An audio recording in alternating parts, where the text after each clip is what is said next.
Then the way you live will always honor and please the Lord, and your lives produce every kind of good fruit.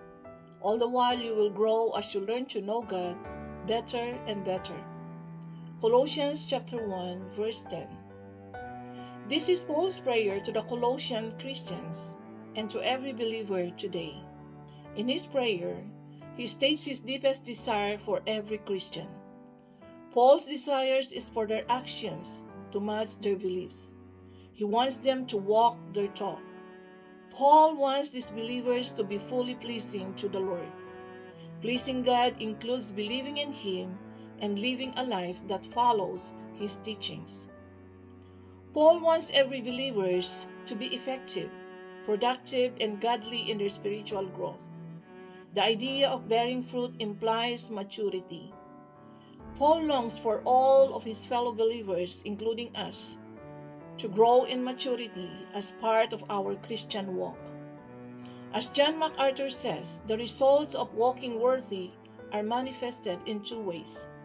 It will result in the production of fruit and a growth in the knowledge of God. The mark of every believer should be evidence of fruit in their lives, which is a byproduct of righteousness resulting from the knowledge of God. Paul wants the believers to continue to learn more about their faith and the God they serve. Knowledge of God involves learning the truth of the gospel and of Scripture. This knowledge includes God's specific desires for our individual lives. Paul emphasizes the importance of both knowledge and the knowledge of God's will in the life of a believer.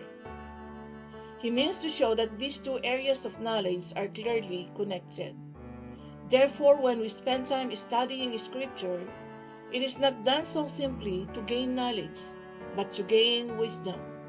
While knowledge is learning about something, wisdom is applying that knowledge in everyday living, so as to walk in a manner worthy of the Lord, fully pleasing to Him, bearing fruit in every good work, and increasing in the knowledge of God is the very wisdom that Paul is expecting from every believer today.